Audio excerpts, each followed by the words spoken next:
안녕하세요. 저는 청각장애 크리에이터로 활동하고 있는 GTV의 현진입니다. 만나서 반갑습니다. 왜 이렇게 늦으셨습니까? 제가 오늘 늦은 이유가 따로 있어요. 왜냐하면 제가 버스를 탈 때 전광판이 없는 버스를 타게 되면 소리 음성 안내를 듣고 위치를 파악해야 되는데 제가 청각장애가 있어서 위치 파악을 하기가 어려웠어요.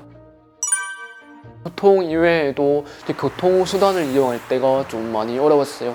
예를 들면 이제 버스나 지하철을 이용할 때 전광판이 있는 버스가 있고 없는 버스도 있고, 지하철도 마찬가지예요. 전광판이 있는 지하철이 있고 없는 지하철이 있어요. 그래서 동선이 헷갈려서 다시 버스를 환승하고 오느라 좀 시간이 많이 늦었어요. 죄송해요. 이런 일이 자주 있으세요? 네, 자주 있는 편이에요. 지하철 이용할 때도 그렇고 버스도 그렇고, 네, 흔히 교통수단을 이용하다 보면 지하철이랑 버스에 전광판이 있는 곳도 있고 없는 곳도 있어요. 있을 때는 제가 위치가 이렇게 글자가 적히니까 그걸 보면서 파악을 할 수가 있는데, 전광판이 없으면 위치 파악을 하기가 어렵고 음성 안내로 들어도 잘 들리지 않아서 지도 앱을 켜서 위치 파악을 해요. 네, 그러다 보니까 이런 일이 좀 많이 빈번해요. 오늘 원래는 손책놀이라고 국립장애도서관에서 손책놀이라고 도서 자료가 있는데, 그거에 대해 알아보러 가기 전에 먼저 친구랑 얘기하고 오도록 하겠습니다. 현진아! 현진아! 깜짝아. 진짜 깜짝 놀랐네. 아니 내가 전에도 얘기했잖아. 보면 내가 이렇게 뒤에서 놀래키면 청각장애인들 소리가 잘 안 들리니까 뒤에서 이렇게 툭툭 갑자기 치면 놀랄 수 있거든. 툭툭 치지 말고 앞에서 이렇게 손을 흔들어 달라고. 깜빡했다 얘가. 아니야, 그럴 수 있지. 일단 마실 거나 마실 거. 저 초코로 부탁드릴게요. 제가 지금 청각장애가 있어서 소리를 잘못 들어서 그런데 익명을 보조하려면 잘 못 듣거든요. 그래서 혹시 실례지만 마스크 잠깐 벗고 얘기해 줄 수 있으세요? 네. 네네.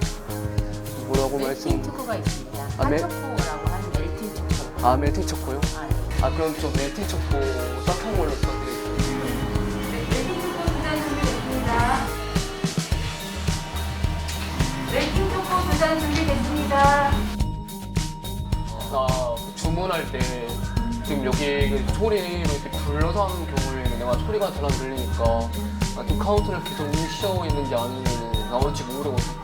이런 점이 좀 많아가지고. 그래서 사실 나는 이렇게 무인 키오스크나 아니면은 진동벨이 없는 경우에는 내가 뭔가 또 카페 주문을 할 때 아까 방금 말한 것처럼 카운터를 무시하고 있는지 아니면 내가 알아서 들어서 가져오기가 어렵고, 그런 카페는 내가 사실 잘 안 오는 편이고, 나는 키오스크랑 이제 진동벨이 있는지 없는지를 파악하고 가.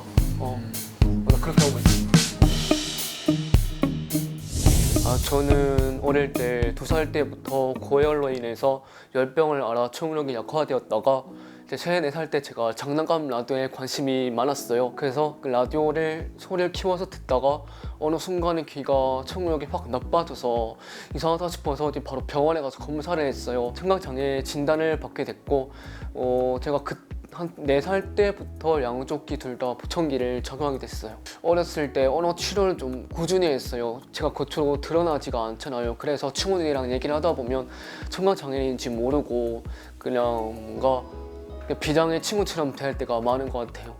제일 어려웠던 거는 아무래도 학창시절, 유년기부터 시작해서 학창시절에 친구들과의 소통이 되게 많이 어려웠어요.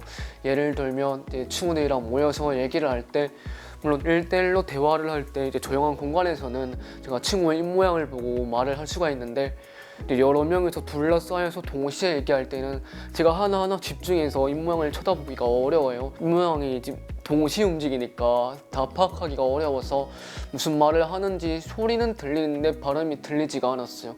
그런 경우가 많았던 것 같아요. 초등학교, 중학교 때까지는 그 선생님께 양해를 구해서 저는 짝꿍을 배치할 때 맨 앞자리에 앉아야 된다고 말씀을 드렸어요.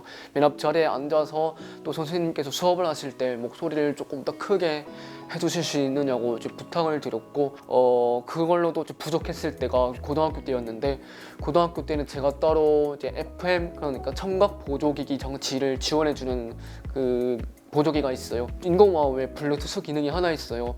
FM이라는 그 보조기기를 통해서 여기 리모컨이 하나 있으면은 현신님 목에 마이크를 달고 인공화호랑 블루투스 연결해서 여기다가 말을 하면 인공화호에 소리가 들어와요.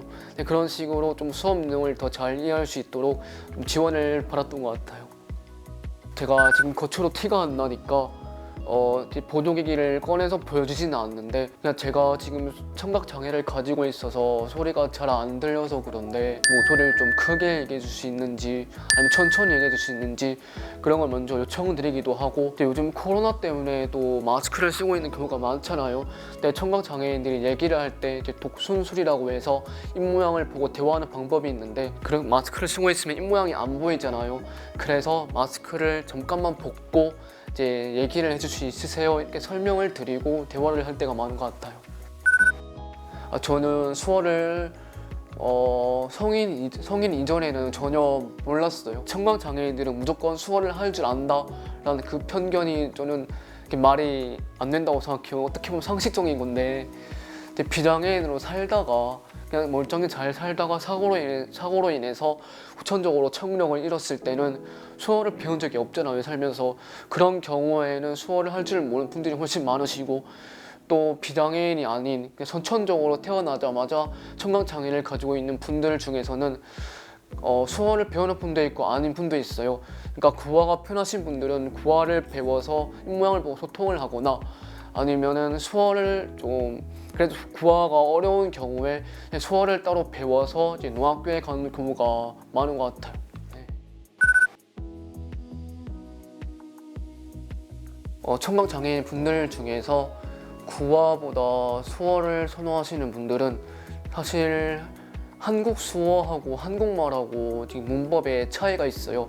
문법에 차이가 있다 보니까 책 내용을 보면은 한국말이랑 한국 수어랑 문법이 달라서 이 책 내용을 이제 전반적으로 이해하기가 어려울 거라고 생각해요. 그래서 전체적으로 평균적으로 통계를 내면은 청각 장애인 분들 중에서 평균적으로는 독서율이 조금 낮다고 나올 수 있지 않나 생각을 합니다. 국립장애인 도서관에서 송책눈이라는 서비스가 지금 인터넷상에 많이 알려져 있지가 않은 것 같아서 저도 사실 지금 손책눈이라는 서비스를 잘 몰랐어요. 지금 이렇게 촬영하는 기회로서 알게 된 건데 손책눈이 서비스가 지금 인터넷상에 많이 알려져 있지 않아서 유튜브나 SNS에 홍보가 많이 된다면 많은 분들이 접해서 독서이용률이 더 올라올 수 있지 않을까 생각합니다. 네, 지금부터 국립장애인 도서관 손책놀이 서비스를 이용해 볼 건데요. 우선 국립장애인 도서관 홈페이지에 접속하시면 우측 상단에 소통 참여라는 부분이 있어요. 그 부분에 카테고리에 교육이라는 부분이 있는데 교육 밑에 온라인 교육이라고 있어요. 온라인 교육을 누르면 이렇게 청각장애인을 위한 독서 프로그램이 나열되어 있어요.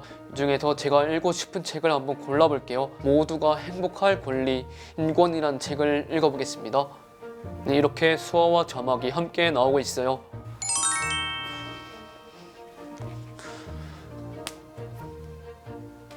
여러분들 이렇게 지금 보시는 것처럼 수어를 따라할 수도 있어요. 이렇게 자막과 수어가 동시에 나오다 보니까 수어를 배우시는 분들이 이렇게 참고를 하시면 너무 좋을 것 같아요. 퀴즈가 있네요. 퀴즈.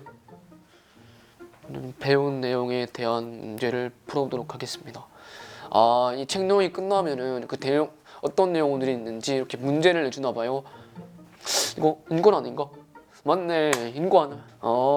정답이네요, 정답. 네, 저 손책놀이 서비스를 통해서 저처럼 정보 접근에 취약한 청각장애인 이용자를 위해서 실생활에 유용한 정보들로 구성되어 있다는 점이 좋았고 이게 유료가 아니라 무료로 이용할 수 있다는 점이 너무 좋았어요. 그리고 저도 수어를 배우고 있는 입장으로서 수어뿐만 아니라 자막과 함께 구성되어 있다 보니까 수어를 배우고 싶은 분들이 이 독서 프로그램을 이용하면 좋겠다는 생각이 들었어요. 단 한 가지 아쉬웠던 점은 이 손책놀이 서비스를 통한 그 책을 분야가 아직 많이 나와 있지 않다 보니까 앞으로 더 다양한 주제로 많이 제작되었으면 좋겠다는 바람이 생각이 들었어요. 우리 국립장애인 도서관 손책놀이 서비스가 많은 사람들에게 널리 많이 알려졌으면 좋겠어요. 와, 나 너무 벌써 똑똑해진 것 같은데 여러분들 한번 이용해보세요. 강추!